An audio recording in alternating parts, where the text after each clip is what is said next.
RVR TV ప్రేక్షకులకు స్వాగతం. వసంత ఋతువుతో ప్రకృతి కొత్త పచ్చదనాన్ని చూపిస్తూ కనువిందు చేస్తుంది. ఈ సందర్భంలో వచ్చే సంవత్సరాది ఉగాది పర్వదినం అంటే అందరికీ పండుగే. ప్రతి ఉగాది ఒక కొత్త ఆరంభం, కొత్త ఆశలు, కొత్త సంకల్పాలకు నాంది. ఈసారి పరాభావనామ సంవత్సరం ఎలా ఉండబోతుందనేది ఆసక్తికరం. ఈరోజు చాలా మంది, ముఖ్యంగా తెలుగు వాళ్ళు, పంచాంగ శ్రవణం వినడం, అలాగే జాతకం గురించి తెలుసుకోవడం అనేది చేస్తుంటారు. మరి ఎవరి రాశి ఫలాలు ఎలా ఉన్నాయి? ఎవరి అదృష్ట ద్వారాలు తెరుచుకోబోతున్నాయి? ఎవరి ఆదాయం ఎంత, వ్యయం ఎంత? ఎవరికి రాజయోగం, ఎవరికి అవమానం? శుభ ఫలితాలు ఎవరికి కలగబోతున్నాయనే అంశాలు ఈరోజు మనం తెలుసుకుందాం. మనతో పాటు జ్యోతిష్య పండితులు బ్రహ్మశ్రీ డాక్టర్ సివిబి సుబ్రహ్మణ్యం గారు మనతో పాటు ఉన్నారు. గురువు గారిని అడిగి మరిన్ని విషయాలు తెలుసుకునే ప్రయత్నం చేద్దాం. నమస్కారం గురుజీ. గురుజీ, ఈ పరాభావ నామ సంవత్సరంలో ఏ రాశి వారికి ఏ విధంగా ఉంటుందనేది తెలియచేయండి. అందులో ధనుసు రాశి వారికి ఏ విధంగా ఉంటుంది గురుగారు? ధనుస్సు రాశి సామాన్యంగా ధనుస్సు రాశిలో ఉండేటువంటి లక్షణం ఏమిటంటే లక్ష్య సాధనాశక్తి బాగుంటుంది. కాబట్టి దాన్ని సద్వినియోగం చేసుకోవాలి. ఆదాయం 14, వ్యయం 11 బాగానే ఉంది. ఆర్థిక పరిస్థితులు కూడా మెరుగ్గానే ఉంటాయి. అయితే గౌరవం 5, అవమానం 6 ఉంది. అయితే కొంచెమే ఎక్కువ అవమానం. కాబట్టి దాన్ని మనం సంరక్షించుకోవడం కోసం, గౌరవాన్ని సంరక్షించుకోవడం కోసం ఎదుటి వ్యక్తికి మనం మామూలుగానే ఏదైనా సరే ఇచ్చిపుచ్చుకోవాలంటుంటారు. అందుకని అవసరమైన దానికంటే ఎదుటి వాళ్ళకి గౌరవాన్ని మనం ఎక్కువ ఇచ్చినట్లయితే అప్పుడు మనకి రావాల్సిన గౌరవం వస్తుంటుంది అనమాట. అందుకని అలా గౌరవించడం అనేటువంటిది అలవాటు చేసుకోవాలి. అది ఎప్పుడు సాధ్యపడుతుందంటే, ఎందుకు గౌరవించాలి నేను ఎదుటివాడిని అనేటువంటి ప్రశ్న వస్తుంటుంది మనస్సుకి. అందుకని అలా కాకుండా ఎదుటి వ్యక్తిలో దైవాన్ని దర్శించడం ద్వారా మాత్రమే గౌరవించగలుగుతాం. అప్పుడు వాళ్ళలో ఉన్న లోపాలు మనకి కనిపించవు. వాడికి లోపాలు కనిపించినా వాటిని లెక్క చేయమన్నమాట.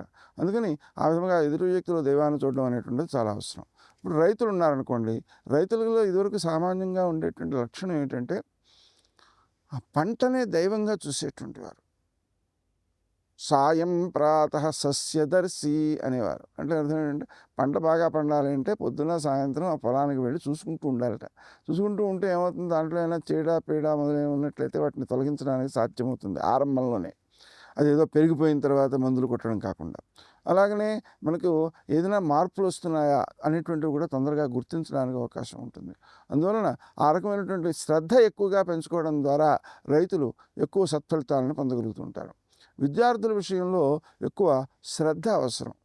దానికి వీళ్ళు లక్ష్య సాధనాశక్తి ఉన్నా వాళ్ళలో ఏమనిపిస్తుంటుందంటే, నేను చదవకుండా కూడా పరీక్ష రాసేయగలను అనేటువంటి ఒక ఆత్మవిశ్వాసాన్ని ముందుగానే పెంచేసుకోవడం వలన అది నిజమైన ఆత్మవిశ్వాసం కాదు, అది అనవసరమైనటువంటి ఆత్మవిశ్వాసం అన్నమాట. అలాంటిది పెంచుకోవడం వలన చదవడం శ్రద్ధ తగ్గిపోతుంటుంది. అందువలన అలా చేయకుండా శ్రద్ధ పెంచుకున్నట్లయితే మాత్రమే సత్ఫలితాలను పొందగలుగుతారు. చదవడం చాలా ముఖ్యం. అలాగే తెల్లవారుజామున చదవడం ముఖ్యం. హయగ్రీవ జపం చేయడం ముఖ్యం. శ్రీ హయగ్రీవాయ నమః అనే మంత్రం. అలాగే పెద్దలు కూడా వాళ్ళకి సహకరించాలి, వాళ్ళు కూడా చేయాలి. వాళ్ళు పరీక్ష రాసేటప్పుడు, పిల్లలు పరీక్ష రాసేటప్పుడు పెద్దలు కూడా చేయాలి. ఆ విధంగా మనం ఎక్కువగా గుర్తించుతూ ఉన్నట్లయితే మాత్రమే విద్యార్థులు సక్రమమైన ఫలితాలను పొందగలుగుతారు. లేని పక్షంలో వాళ్ళకి గురువుని యొక్క సంబంధించినటువంటి బలం తక్కువగా ఉండడం వలన అస్వతంత్రులుగా ఉంటారండి. అస్వతంత్రులుగా ఉండడం అంటే అర్థం ఏంటి, తోటి విద్యార్థులకు లోబడిపోతారు. అలా లోబడిపోయినప్పుడు ఏమవుతుంది, దురలవాట్లకి లోబడిపోయేటువంటి అవకాశం ఏర్పడుతుంది. అందువల్ల ఆ విషయంలో ఎక్కువ శ్రద్ధగా ఉండాలి. అలాగే రాజకీయ నాయకులు ఉన్నారు, వీళ్ళు ఎదుటి వ్యక్తి వచ్చి అడిగితే కానీ ఆలోచన చేయరు. అది సరి అయింది కాదు. మనం వాళ్ళకి కలిసి వాళ్ళకి ఏ అవసరాలు ఉన్నాయో గుర్తించి ఆ అవసరాలను వాళ్ళు అడగకుండానే తీర్చేలాగా అభ్యాసం చేయకపోతే వీళ్ళు ప్రజల నుంచి దూరం అయ్యేటువంటి అవకాశం ఉంది. అలాగనే తన యొక్క కార్యవర్గం ఉంటుంటుంది. ఎవరైతే కొంతమంది సహకరించేటువంటి వాళ్ళు ఉంటారు, ఆ కార్యకర్తలు. ఈ కార్యకర్తలు సహకరించేటువంటి వాళ్ళని దేనికోసం వాడుకోవాలి అంటే, తన పనులు చేసి పెట్టడం కోసం కాదు, తన విషయాలు ప్రచారం చేయడం కోసం కాదు. వాళ్లకు సమాజంలో ఎవరెవరు ఏ ఏ ఇబ్బందులు పడుతున్నారో వాటిని సేకరించడం కోసం వాడుకోవాలి. ఆ విధంగా తాను స్వయంగా చొచ్చుకుని వెడితే తప్ప లక్ష్యాన్ని సాధించలేరు, అనుకూలతలను సాధించలేరు. అందువలన ముఖ్యంగా ఎవరెవరు ఏ ఏ ఇబ్బందులతో ఉన్నారు అనేటువంటి విషయాలని తెలుసుకుంటూ వారితో మమైకంగా కనుక ప్రవర్తిస్తేనే ప్రయోజనాన్ని పొందగలుగుతారు. లేకపోతే పదవిని రక్షించుకోవడం చాలా కష్టమైపోతుంటుంది. అందువలన ఆ విషయంలో కూడా శ్రద్ధ తీసుకోవాలి. అలాగే వృత్తి వ్యాపారాలు ఉన్నాయి. ఈ వృత్తి వ్యాపారాలలో ఏం చేయాలి అంటే మనం చేసేటువంటి పనిని చాలా జాగ్రత్తగా శ్రద్ధగా చేస్తూ అనవసరమైనటువంటి వస్తువులను కొనకుండా ఎవరికి మనం ఇవ్వాలో ధనం మొదలైనటువంటి ఇవ్వాలో వాటిని సక్రమంగా సకాలంలో ఇస్తూ ఉండాలి. ఆ ఇవ్వడం విషయంలో కొన్ని సందర్భాల్లో అప్పు కూడా చేయాల్సి రావచ్చు. చేసినా సరే సమయానికి ఇవ్వకపోయినట్లయితే వ్యాపారం కుంటుపడేటువంటి అవకాశం ఉంది. అలాగే అప్పు చేయడం విషయంలో కూడా చాలా శ్రద్ధ చూపించాలి.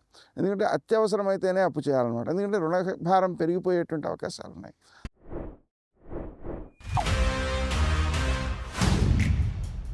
देख रहा है बिनो?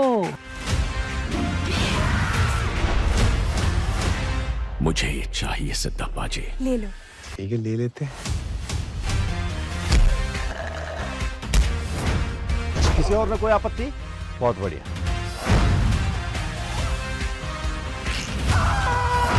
सर ये सब कनेक्टेड है। क्या कनेक्शन है?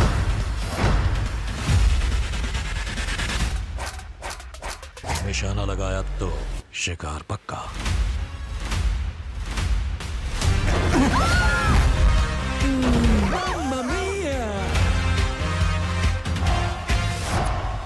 इस गद्दी की गरिमा इस पे बैठने वाले से होती है। Hi, this is Rana Daggubati.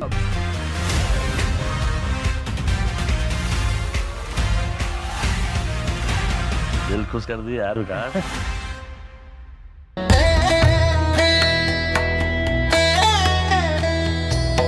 అందువలన ఏం చేయాలి అంటే తప్పనిసరిగా ప్రతి మంగళవారం శ్రీ గణేశ రుణంచింది అనే మంత్రాన్ని జపించుకోవాలి. అలాగనే రుణహర్తృ గణేశ స్తోత్రం అని ఒకటి ఉంది, రుణహర్తృ నృసింహ స్తోత్రం అని ఒకటి ఉంది, అలాగే రుణమోచక అంగారక స్తోత్రం అని ఒకటి ఉంది. వీటిని పారాయణ చేసుకుంటూ ప్రతి మంగళవారం కొంచెమైనా అప్పు తీర్చాలి. అలా తీర్చడం అనేటువంటిది ప్రారంభిస్తే తొందరగా తీరుతుంది అనమాట. మంగళవారం తీర్చడం వల్ల తొందరగా తీరుతుంది. ఒక నియమాలు కూడా పాటించాలి వీళ్ళు. ఏంటంటే సోమవారం రోజున అప్పు చేయొచ్చు అవసరాన్ని బట్టి, మంగళవారం రోజున అప్పు చేయకూడదు, తీర్చాలి. బుధవారం రోజున డబ్బు ఎవరికి ఇవ్వకూడదు, అంటే అప్పు కోసం ఇవ్వకూడదు, మామూలుగానే ఇవ్వకూడదు. అంటే వస్తువులు కొనుక్కోవడం కూడా బుధవారం నాడు వాయిదా వేసుకోవడం మంచిది, ధన ప్రయోగం పనికిరాదు అనమాట. ఆ విధంగా చేస్తూ చాలామంది లోకంలో ఏం వాడుకుంది అంటే మంగళవారం శుక్రవారం డబ్బులు ఎవరికి ఇవ్వకూడదు అనేటువంటి వాడుక ఉంది. నిజం కాదు అది. మంగళవారం నాడు అప్పు తీర్చాలి, తీరిస్తేనే తొందరగా తీరుతాయి. అలాగే శుక్రవారం నాడు ఇవ్వడంలో తప్పు లేదు, కానీ ఇచ్చేటప్పుడు దైవానికి ఇస్తున్నట్టుగా భావన చేయాలి. అంటే లక్ష్మీదేవికే మనం డబ్బు ఇస్తున్నాం, నిజానికి అవతల వ్యక్తికి అవసరం పడితే ఇస్తున్నాం, లేదా మనం ఇవ్వాల్సింది ఇస్తున్నాం, లేదా వస్తువులు కొనుక్కుందుకు ఇస్తున్నాం. కానీ ఎప్పుడు ఇచ్చినా సరే ఇచ్చేటప్పుడు పుచ్చుకునే వ్యక్తి సాక్షాత్తు దైవమే అనేటువంటి భావన. మనకి నోములు ఉన్నాయి, ఆ నోముల్లో ఇదే పని చేస్తారు. అంటే ఏంటి అంటే ఇస్తేనేమో వాయనం, పుచ్చుకుంటేనేమో వాయనం, నా చేతి వాయనం ఎవరు తీసుకుంటున్నారు అంటే ఆ పుచ్చుకునే ఆవిడ చెబుతున్నాడు గౌరీదేవి అని. అంటే నేను గౌరీదేవినే తీసుకుంటున్నాను అని అన్నాం అనమాట. ఆ విధంగా ఎదుటి వ్యక్తిలో దైవాన్ని దర్శించి ఇస్తే అది దోషం కాదు, లాభాన్ని ఇస్తుంది, ప్రయోజనాన్ని ఇస్తుంది. అందువలన అలవాటు చేసుకోవాలన్నమాట. చాలామందిలో ఒక అలవాటు ఉంటుంటుంది ఏంటంటే ఎవరైనా ఎదులో చేతులు పెడితే రామార్పణం, కృష్ణార్పణం, శివార్పణం, ఇది ఇలా తన ఇష్టదైవానికి అర్పణ చేసేటువంటి భావన.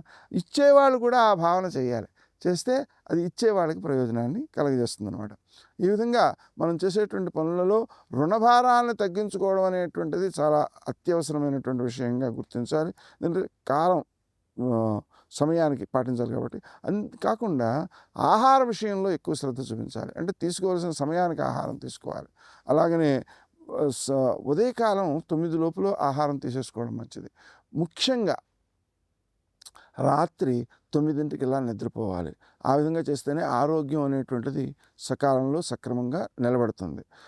ఆ విషయంలో ఎక్కువ శ్రద్ధ తీసుకోవాలి. విద్యార్థులు తమ యొక్క చదువుకి బద్ధకం అనేటువంటిది ఎక్కువగా ఇబ్బంది పెట్టే అవకాశం ఉంది.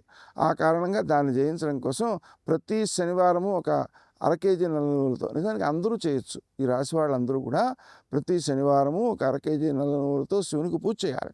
అలాగే అవి ఆవులకు పెట్టాలి. శివునికి కేజీంపావు నువ్వుల నూనెతో అభిషేకం చేయాలి. ఆ నూనెలో పసుపు కలిపి ఆవులకు ఒళ్ళంతా రాయాలి. అలాగనే వెంకటేశ్వర దీపారాధన చేసుకోవడం మంచిది శనివారం రోజున. అంతేకాదు హనుమాన్ చాలీసా పారాయణ చేయడం మంచిది. అప్పాలు నివేదన చేయడం మంచిది హనుమంతుడికి. అంతేకాకుండా ఆ హనుమంతుడికి చేసేటువంటి కార్యక్రమాల్లో ప్రదక్షిణాలు అనేవి ప్రధాన పాత్ర వహిస్తాయి. ఆకు పూజ లేదా సింధూరపు పూజ శనివారం నాడు చేయించుకోవడం మంచిది. ఇవన్నీ కూడా ఏం చేస్తాయంటే గ్రహదోషాలను నివారించడంతో పాటుగా వ్యక్తిలో ఉత్సాహం, ధైర్యం, సాహసం మొదలైనటువంటి లక్షణాలన్నింటినీ కూడా పెంపొందిస్తాయి. అలాగే బుద్ధి కుశలత, అంటే ఏ సమయానికి ఏ నిర్ణయం తీసుకోవాలో ఆ నిర్ణయం తీసుకోగలగడం అనేటువంటి ప్రజ్ఞనిస్తుంది. లేకపోయినట్లయితే బద్ధకం వచ్చే అవకాశం ఉంది. ఇంకా ముఖ్యంగా వాహనాల విషయంలో అతి జాగ్రత్త తీసుకోవాలి. అంటే స్వయంగా వాహనం నడపకపోవడం మంచిది. ఒకవేళ నడపాల్సి వచ్చినా, ప్రయాణం చేయాల్సి వచ్చినా ప్రయాణ సమయంలో గౌతమ అనేటువంటి నామాన్ని జపించుకోవడం చాలా మంచిది, అవసరం కూడా.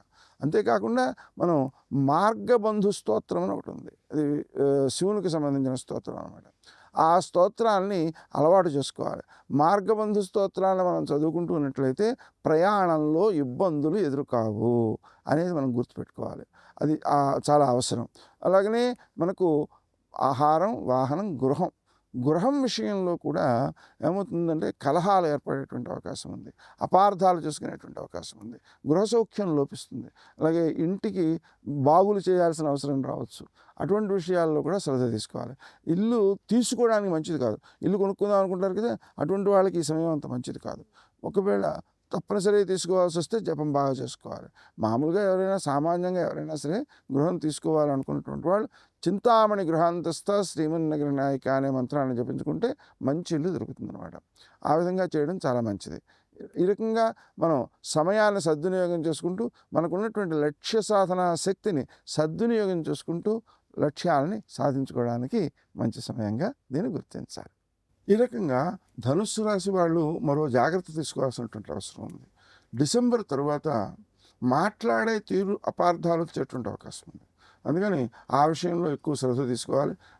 ఈ విధంగా మనకు ఆహారము, వాహనము, గృహము, విద్య అనేటువంటి రంగాలలో తగినటువంటి జాగ్రత్తలు తీసుకుంటూ ముందుకు వెళ్లాల్సిన అవసరం ఉంది. శని సంబంధమైనటువంటి దోషాలని నివారించుకునే ప్రయత్నం కూడా చేయాలి. గురుగారు, ధనుసు రాశికి సంబంధించి చాలా చక్కటి విషయాల్ని మా అందరికీ వివరించినందుకు మీకు ధన్యవాదాలు. చూశారు కదా, ధనుసు రాశికి సంబంధించి గురుగారు చాలా చక్కటి విషయాల్ని అందరికీ అర్థమయ్యే విధంగా వివరించారు. మీకు కూడా ఎటువంటి సందేహాలు ఉన్న కింద కమెంట్ సెక్షన్లో మాకు కూడా తెలియచేయండి. అలాగే మరిన్ని ఇలాంటి వీడియోస్ కోసం మా ఆర్వీఆర్ టీవీని లైక్ చేయండి, షేర్ చేయండి, అలాగే సబ్స్క్రైబ్ చేసుకోండి.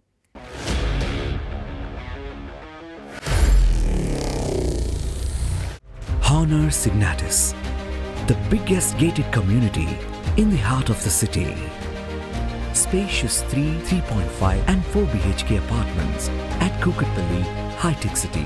27.5 acres, 18 towers, G+25 floors, 1695 to 3815 square feet unit sizes. For more details, search for Honor Signatus.